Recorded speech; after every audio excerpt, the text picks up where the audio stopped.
Assalamualaikum warahmatullahi wabarakatuh. Hai para pencinta catur dan para catur mania, selamat datang kembali di Legenda Catur Dunia. Masih di turnamen Grand Chess Tour Sinquefield Cup 2022. Dan sedikit saya ralat dan saya mohon maaf kawan, kemarin saya salah persepsi. Kemarin saya menyebutkan bahwa Grand Chess Tour ini hanya berakhir sampai 8 babak.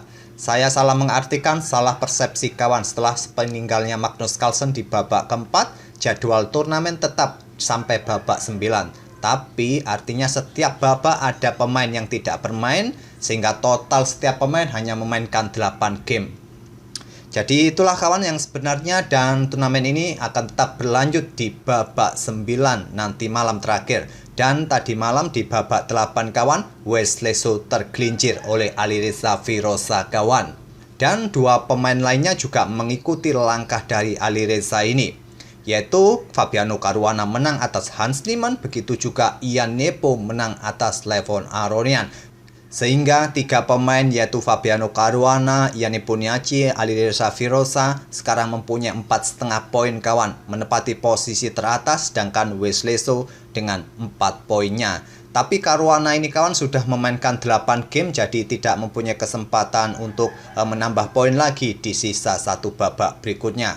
Wesley So masih ada kesempatan, Ian Nepo dan Alireza Firoza untuk menjadi juara event ini kawan.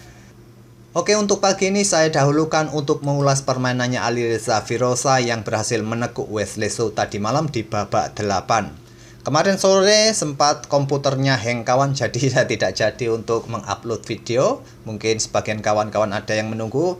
Oke, langsung kita ke permainan. Di sini Wesley So pegang hitam dan Alireza mengawali dengan pembukaan pion E4, pion E5, kuda F3, kuda C6, gajah C4 dan gajah C5. Pembukaan Italia variasi atau permainan Giojo Piano, dan di sini pion D3 variasi Giojo Pianissimo.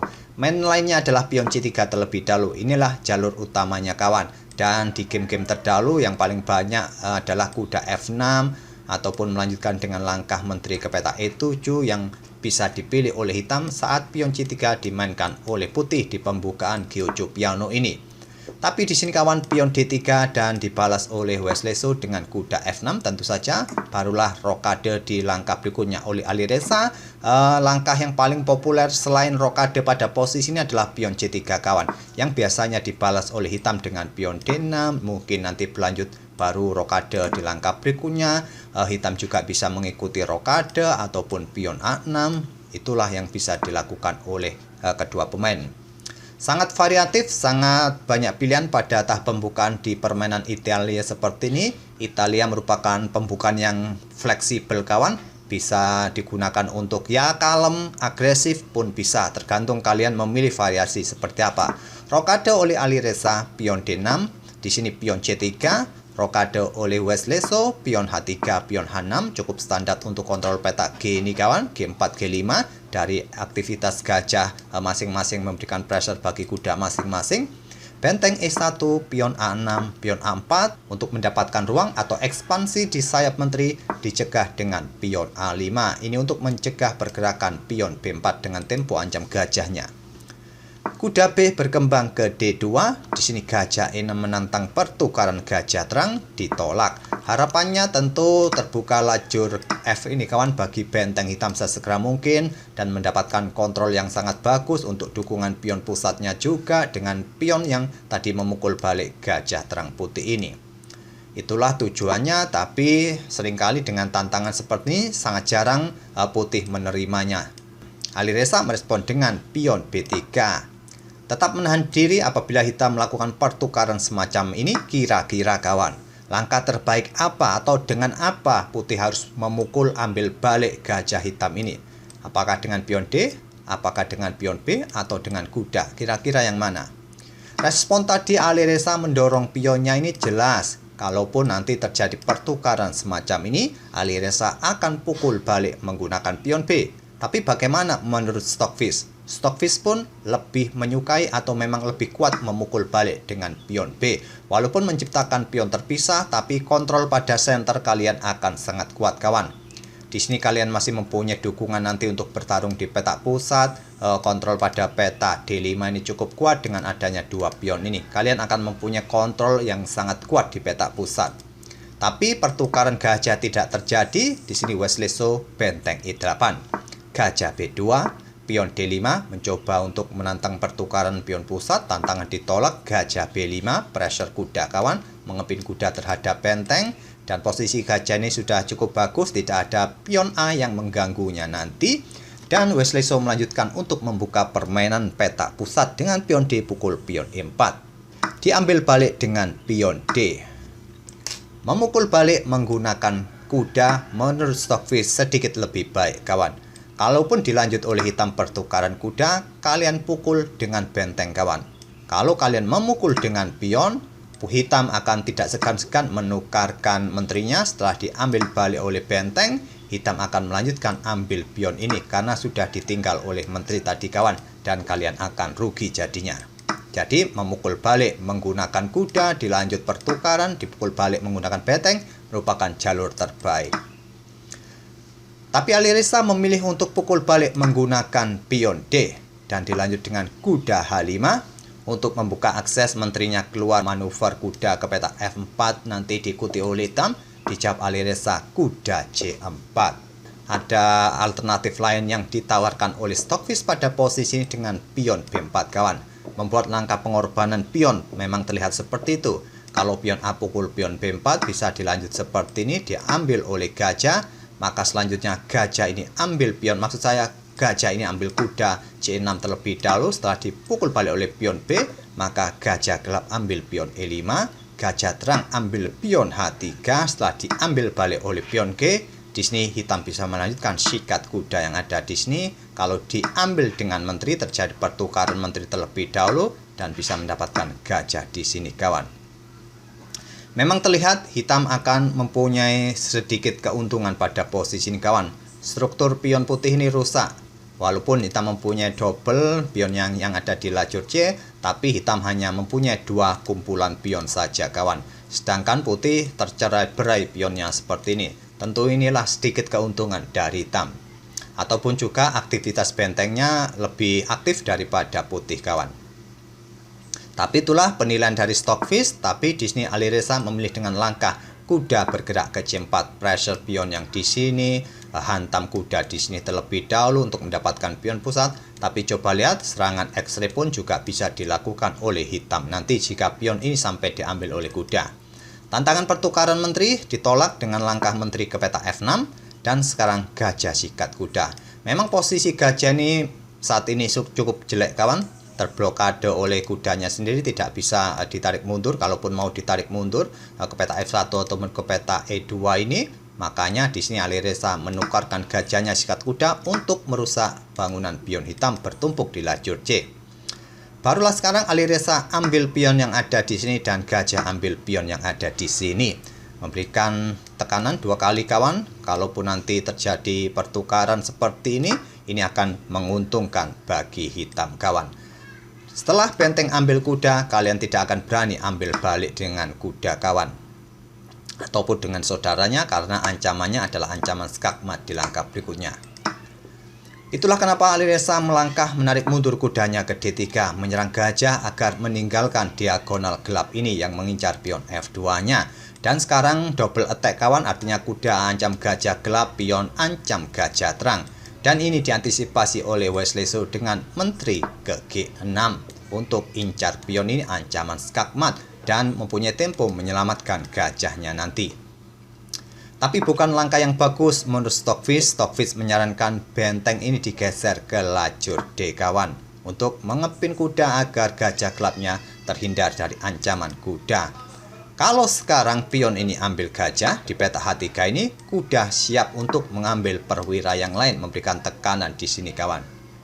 Itulah yang bisa dilakukan oleh hitam dengan benteng D8 terlebih dahulu, tapi menteri G6 pilihan Wesleso. Kuda H4 serang menteri kawan untuk meninggalkan lajur G agar bisa mendapatkan gajah di sini. Menteri ke G5 dan selanjutnya kuda sikat gajah di C5. Wesleso tidak ambil dengan menteri kawan karena dia nanti akan kehilangan gajah di sini. Jadi Wesleso nanti akan kalah 1 perwira. Di sini Wesleso melangkah dengan menteri ambil kuda yang ada di peta H5 dan selanjutnya adalah pion ambil gajah.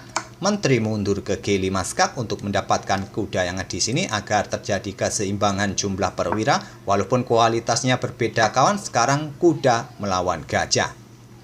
Pion C4 membuka diagonal gelap bagi gajah untuk pressure pion yang ada di sini, tapi masih ada kuda, jadi ancaman skakmat masih jauh kawan. Dan benteng A bergeser ke B8. Kembali membuat langkah kesalahan kawan Wesleso. Di sini mungkin kalian melihat setuju mungkin dengan benteng E6 ini kawan, yaitu dengan ide memberikan ancaman bagi menteri raja di lajur G. Mungkin kalian setuju, pastinya menteri ini akan menghindar kawan. Mungkin ke F5 menantang pertukaran menteri, juga ancam kuda yang di sini. Benteng G6 skak, raja bergeser ke F1. Di sini mungkin menteri bergerak ke peta F6, atau kalian ingin melakukan pertukaran semacam ini akan memberikan keuntungan bagi putih ya, keuntungannya sedikit sih, nggak terlalu banyak. Kalaupun menteri ini mundur ke peta B6 kawan, mungkin kalian kehilangan kuda, tapi di langkah-langkah berikutnya kawan, putih dapat dipastikan kolaps. Dan coba lihat kawan, lajur G ini sudah dibatasi oleh benteng hitam, menteri ancam gajah, memberikan ancam skak di sini, ambil pion yang di sini juga bisa kalau menteri ini meninggalkan posnya. Dan apabila permainan dilanjutkan dengan benteng E2 kawan, menjaga gajah, blokade diagonal. Yang bisa dilakukan oleh hitam berikutnya adalah benteng D8, mengadu benteng di sini kawan. Dan apabila kalian melangkah dengan benteng ini digeser ke lajur E, ya di sini benteng ini siap juga meluncur kawan. Ke peta D3 bisa juga, ataupun langsung diadu juga di sini bisa, terserah kalian.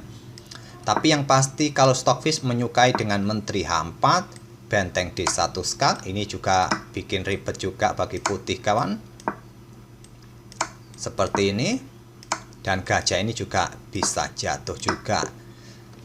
Oke, itulah kawan variasi yang ditunjukkan oleh Stockfish dengan benteng E6 terlebih dahulu daripada benteng A bergeser ke B8 ini dari Wesleso.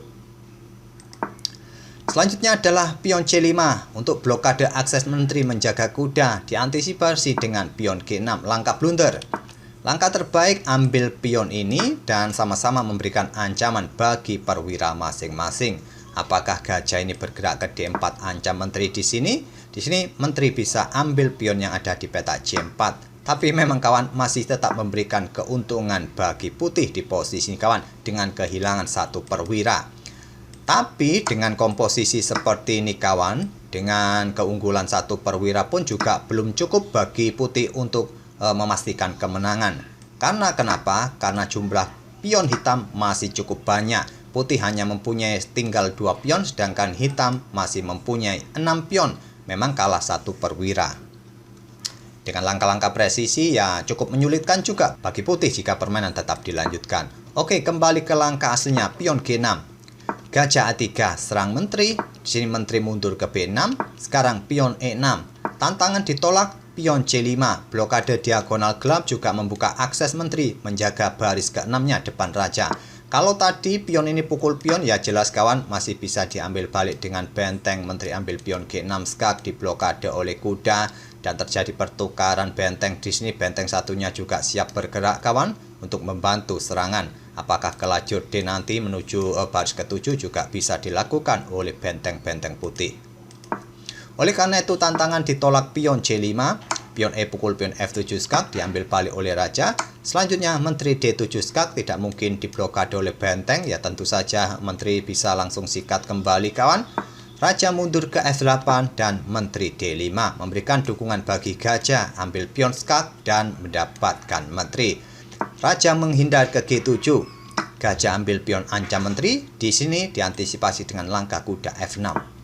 Untuk memberikan ancaman bagi menteri masing-masing dan tawaran pertukaran menteri diterima oleh Alireza. Kalaupun bergerak mundur kawan, ambil contoh ke peta D4 ini menjaga gajah, juga untuk mengepin kuda, ya masih bisa kalian lakukan, tapi juga bukan pilihan terbaik juga pada posisi ini.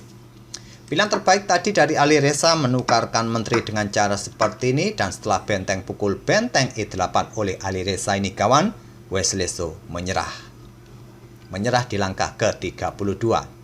Apa konsekuensinya kawan? Setelah benteng pukul benteng, maka gajah pukul pion A5 dan pion hitam akan habis. Dengan tempo ancam kuda juga di sini, pion ini juga bisa jatuh jika kuda nanti lari. Ya, yang logis adalah benteng A8 sama-sama memberikan ancaman bagi perwira masing-masing. Putih bisa mempertahankan gajahnya untuk sementara. Dan setelah itu kuda mungkin mundur ke E7, kalian bisa mendorong pion B4 sekarang. Itulah jalur terbaik versi Stockfish kawan.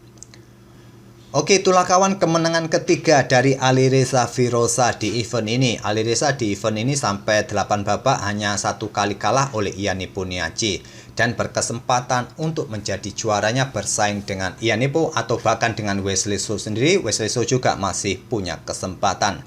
Nanti sore ada 2 game yang menarik untuk kita ulas kawan, apakah dari Fabiano Caruana atau Ian Nepomniachtchi.